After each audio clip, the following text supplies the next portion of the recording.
So we've enlisted the help of an up-and-coming Latin professional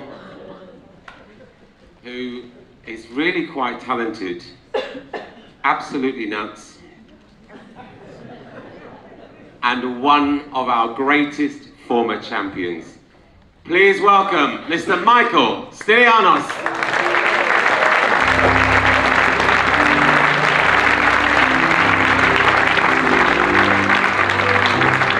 Thank you very much, ladies and gentlemen. First, I'd like to say thank you to BDF for inviting me today. Normally, they invited me when I was 30 years old for my choreography and for my dancing talent. Now I've reached a certain age, they invite me to take someone's space.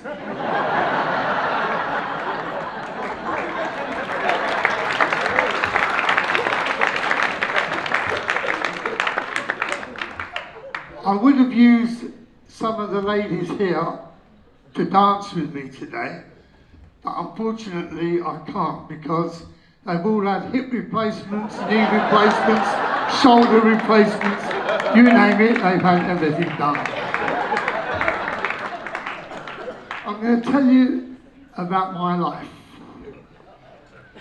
My parents originally come from Greece. I was born in England. I left school at 16 and worked in London in Cecil G's as a window dresser for men's clothes. As you can see, after all these years, I've still took some of the clothes from the windows. I started my career at 18 years old. I couldn't dance, I was a beginner. And I used to do 2, 3, cha-cha-cha, 2, 3, cha-cha-cha. Then I went to a dancing school where I met a beautiful young lady. Her name was Lorna Lee, if everybody knows who she is. I only had one partner through my whole 60 years in dancing.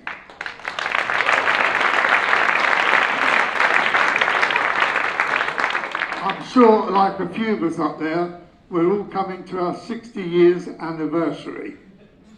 Some of us not. I'm very lucky. Next year will be my 60 years anniversary. I'm one of the oldest Latin coaches, I would say now, in the world.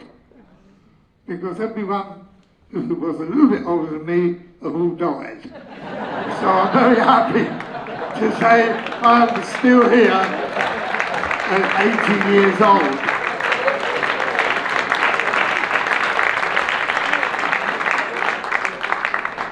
I started to dance. I went to a dancing school called Sidney Francis School of Dancing in Ballroom, if anybody knows it. Most of these people up there, I think, know it. And I started to work a little bit up there as a student teacher. And Sidney said to me, you know, you've got a bit of talent. Why don't you compete? I said, well, you know, A, I haven't got the money. Not like today, all the competitors walking around with Rolex watches, Gucci suits, brand new Mercedes.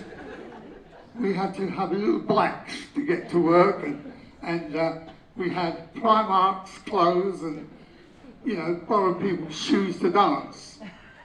But nevertheless, I would never change that life to this day. I think those days for me were very hard, but when you reach your goals, you're very proud of it. So, I met Laura, and Sidney said, you better start dancing with her. Then I said, okay, but the first thing is, I've got to get a teacher. Now, that's difficult. When you haven't danced in the ranks of juvenile, junior, youth, amateur, just as a professional straight away, because Lorna was a dance teacher, and I couldn't dance as an amateur, because she was earning the money, and I had to use her to support me. in the dancing. So, so I only danced as a professional. We danced for 11 to 14 years as a professional. Sorry, I got some notes here so I don't miss anything. And I looked around at some of the coaches and I thought, now who's the best teaching coach for me? Then I looked around and I found a man called Mr. Walter Laird and Lorraine. So I phoned him up, I had the urge to phone him and I said to Mr. Laird, because you couldn't call him Wally Laird or Sydney, like the young couples today. They never call you Mr. Stylianos or Mr. Grover or Mr. Robin Short. It's Robin, Mick, what do you think? You know, it's different today. We accept that. I've got 2 beautiful daughters, 3 grandchildren, and the other day I was in the car and my grandson tapped me on the shoulder and he said, "Granddad, can I call you Mick?" So I said, "No, you can't." I said, "Granddad's important." "Yes," he said, "but all the others call you Mick." So, you know, how do you answer that? But he's still calling me Granddad. So going back to what I said, I rang up Wally and I said, "Mr. Laird, excuse me, I would like to book some lessons with you and, you know, go from there." So he said, "Well, why do you want to dance?" He said, "If you answer the wrong question," he said, "I won't take you." So I thought, my God, what's the wrong question? So I said to him, "No, I want to become a good dancer and then at the end of it, a great dancer." And he turned around and he said, "Young man, come in tomorrow, I will take you." So I said, "Well, what was the wrong answer?" He said, "If you told me you want to become a champion, that's the wrong reason. Before you become a champion, you have to become a good or a great dancer. No one becomes a champion unless they're good or great dancers." So that was my first thought, and I thought, he's right. Then I went to Mr. Laird.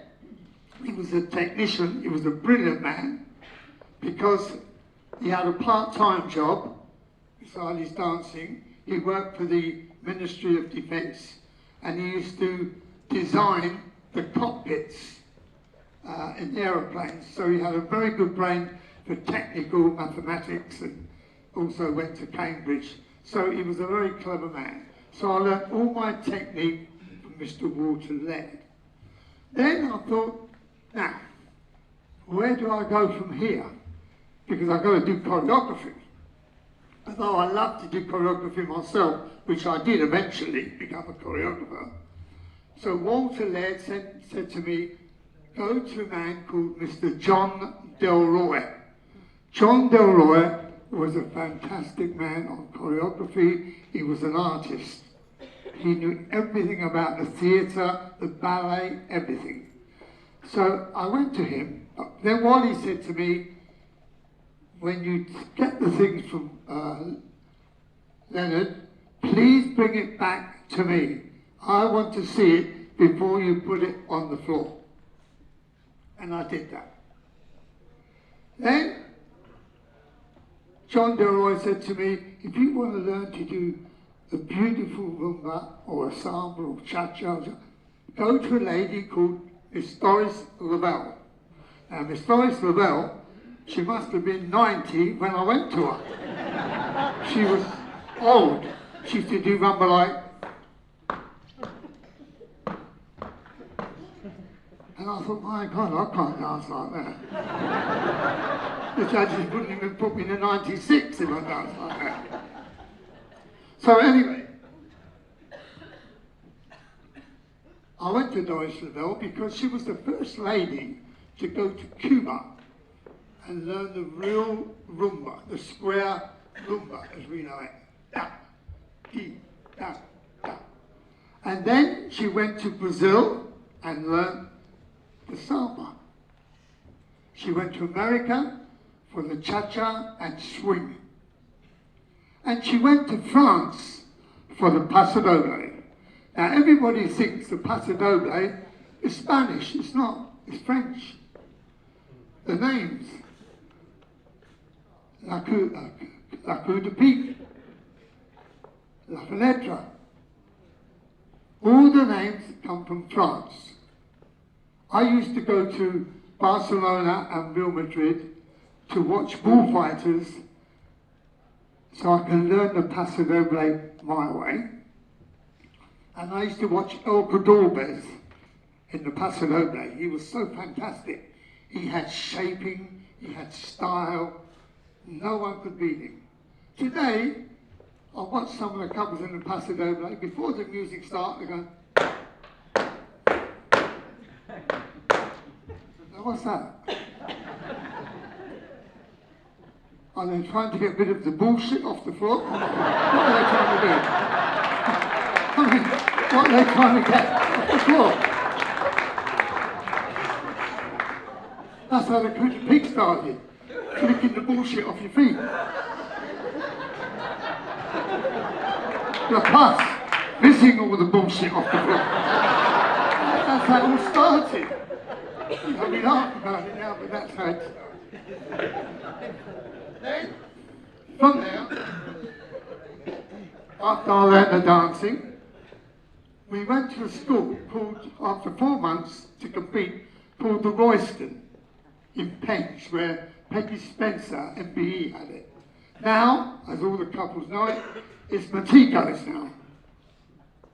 The same ballroom, but modernised. It looks beautiful. And that's where we danced our first competition. I was lucky to dance in 3 eras. The first era was Walter Led. I danced against Walter Led, Kaiser of Switzerland, Rudy Trout, Bill and Bobby Irvin dancing the Paso Doble next to me and everything. And then I danced the next era with Trout, Opitz, Fisher and the others, and then danced the last era with Peter Maxwell and Lorraine, Peter Maxwell and Lynn up there, and Alan Fletcher, Espen Solberg, and then I retired. Because they were young, and someone said to me once, when you've got the body, you haven't really got the brain. And when you've got the brain, you haven't got the body. Right? So, I always remember that. You know, when you look in the mirror now, you see this coming, but you don't see this going, do you? It's the same thing. You know, we all do that. So from there, after we competed, I had a phone call from the NSA, National Skating Association, and they said to me, Mr. Stylianos, we would like you to train our British ice skaters. So I said, well, I'm not really a skater. They said, no, but you're a choreographer, and the short dance for the Olympics was the Paso Doble, and the long dance, he said, you know, you can decide what you want to do. So I went to Richmond Ice Rink 3 days a week at 5 o'clock in the morning, freezing cold. I had moon boots because I couldn't skate, and I'm walking on these moon boots on the ice, and the skaters started zoom around the floor, and oh my God, you know, I'm never going to catch them up. But anyway, we did things off the floor and we did things on the floor. And the couple was Corval and Dean, Chris and Jane. Jane was a hairdresser. Christopher Dean was a policeman on motorbikes. And we used to go to Nottingham Ice Rink and I used to train him.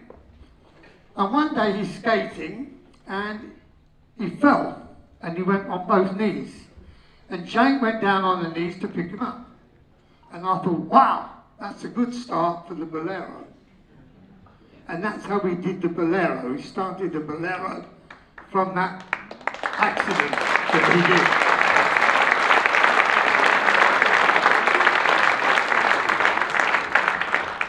that And to this day, Chris and Jane, we keep in touch, and he still rings me up and says, what do you think about this? Because he does Strictly on Ice now, doesn't he? He does a show, and we always talk about different things in the dancing. Some of our Latin couples competed in that, and they won. James Wooden, he was one of them, and it went from there to there.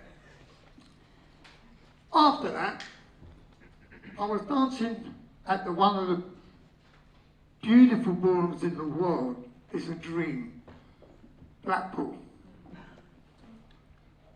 But when I danced, we didn't dance to Ashley Frolic. We had Tiswell. Was it Tiswell? What was his name?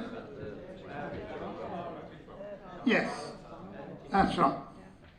And I came off the floor, and Walter Laird was watching me, and I used to say to him, that cha-cha-cha, I can't dance to it. So he said to me, well, don't. He said, don't dance to the music, dance to your own music. I said, what do you mean? I didn't understand what he meant. He said, well, listen to the beat and think about your own music. And that's what I did, and I did that ever since. If I don't like the music they're playing, I always have my own music in my head, what I would like to dance to. And that's very important. Today, the young couples, when I watched them yesterday or whenever, they have no eye contact with one another. One does his thing, the girl does their thing. You know, there's no much lead and follow. When we dance in our days, we led the girl. You have a lead and leading. Lead is you're preparing. Leading is when you're moving. And that's very important. Today, it's just crash, swallow, bang, there you go. Now, there's a lot of young couples here. What's the first thing that the judge, if you know the answer, don't say it. What's the first thing that the judge wants to see? Can anybody tell me?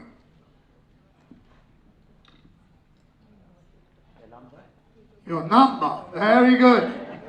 If they don't see your number, you might as well go to McDonald's. Because you could have fantastic choreography, fantastic rhythm, presentation, everything. If I can't see your number, that's it. And the judges, we all stand in one line on the stage. By the time we walk round, the music's finished. So if you don't turn round, these judges can't see your number. If the couple's all dancing this way, only the judges down that end will see it. These judges won't see it unless you turn round. So you must make sure that your choreography has rotation and you turn around. It's very, very important that you do that. Now, what makes a good dancer and what makes a great dancer? We've got hundreds of good dancers. The juvenile, the youth, the amateur, the pro. We've got a lot of good dancers. But we haven't got many great dancers. Now, what makes a great dancer?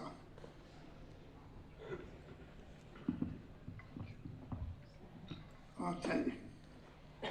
A great dancer is someone, when they stop for many, many years, people are still talking about them or her. When you're a good dancer and you're still a champion, but after 4 or 5 years, they've forgotten you.